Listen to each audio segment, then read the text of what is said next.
Hi hello ಎಲ್ಲರಿಗೂ ನಮಸ್ಕಾರ.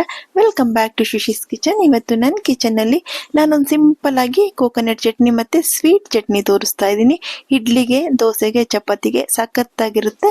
ಇದನ್ನು ಯಾವ ಥರ ಮಾಡೋದು ಅಂತ ಇವಾಗ ನೋಡ್ಕೊಳ್ಳೋಣ. ನೋಡಿ, 2 ಚಟ್ನಿನೂ ರೆಡಿ ಮಾಡಿದ್ದೀನಿ. ಇದಕ್ಕೆ ಏನೇನು ಬೇಕು ಅಂತ ಇವಾಗ ನೋಡ್ಕೊಳ್ಳೋಣ.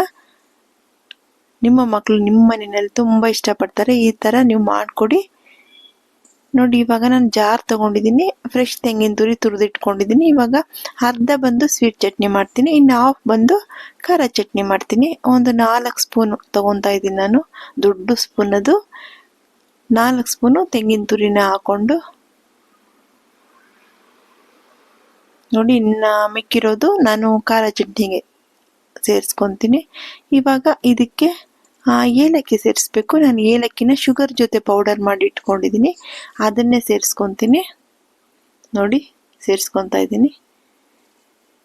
ಸೇರಿಸ್ಕೊಂಡು ಫಸ್ಟ್ ಇದನ್ನು ಗ್ರೈಂಡ್ ಮಾಡ್ಕೋಬೇಕು, ಈ ಚಟ್ನಿನ. ನೋಡಿ, ಗ್ರೈಂಡ್ ಮಾಡ್ಕೊಂಡು ಬರ್ತೀನಿ. ಇವಾಗ ಗ್ರೈಂಡ್ ಮಾಡ್ಕೊಂಡು ಬಂದಿದ್ದಾಯ್ತು. ಇದಕ್ಕೆ ಇಷ್ಟೇ ಪ್ರಮಾಣದಲ್ಲಿ ಬೆಲ್ಲ, ತೆಂಗಿನಕಾಯಿ ಇಷ್ಟು ತೊಗೊಂಡಿದ್ದೀವೋ 4 ಸ್ಪೂನ್ ಅಷ್ಟು ಬೆಲ್ಲ ಹಾಕೋಬೇಕು. ಹಾಕೊಂಡು ಗ್ರೈಂಡ್ ಮಾಡ್ಕೊಳ್ಳೋಣ. ನೋಡಿ, ಗ್ರೈಂಡ್ ಮಾಡಿಕೊಂಡೆ. ಆಮೇಲೆ ಒಂದು ಚೂರು ನೀರು ಸೇರಿಸ್ಕೊಂಡು ಓಡಬೇಕಲ್ವ ಜಾರು, ಗ್ರೈಂಡ್ ಮಾಡ್ಕೊಳ್ಳೋಣ. ನೋಡಿ, ಗ್ರೈಂಡ್ ಮಾಡ್ಕೊಂಡು ಬಂದಿದ್ದಾಯ್ತು. ನಮ್ಮ ಸ್ವೀಟ್ ಚಟ್ನಿ ರೆಡಿ ಆಗಿಬಿಡ್ತು. ತುಂಬ ಚೆನ್ನಾಗಿರುತ್ತೆ. ಒಂದು ಸಾರಿ ಮಾಡಿ ನೋಡಿ, ನಿಮಗೆ ಗೊತ್ತಾಗುತ್ತೆ. ಇಡ್ಲಿಗೆ, ದೋಸೆಗೆ, ಚಪಾತಿಗೆ ಸಖತ್ತಾಗಿರುತ್ತೆ.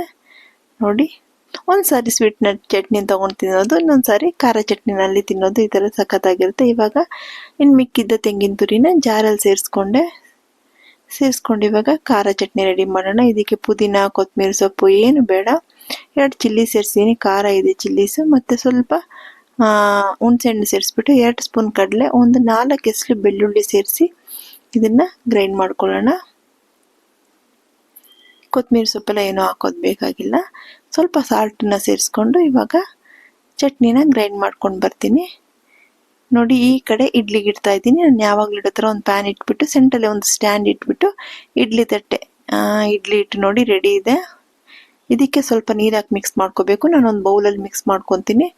ಈಗ ಇಡ್ಲಿ ಸ್ಟ್ಯಾಂಡ್ ಇಟ್ಬಿಟ್ಟು ಮೇಲೆ ಒಂದು ತಟ್ಟೆ ಮೇಲೆ ವೈಟ್ ಕ್ಲಾತ್ ಹಾಕಿದ್ದೀನಿ. ನೀರಲ್ಲಿ ನೆನೆಸ್ಬಿಟ್ಟು ಹಿಂಡ್ಬಿಟ್ಟು ಇಟ್ಟಿದ್ದೀನಿ.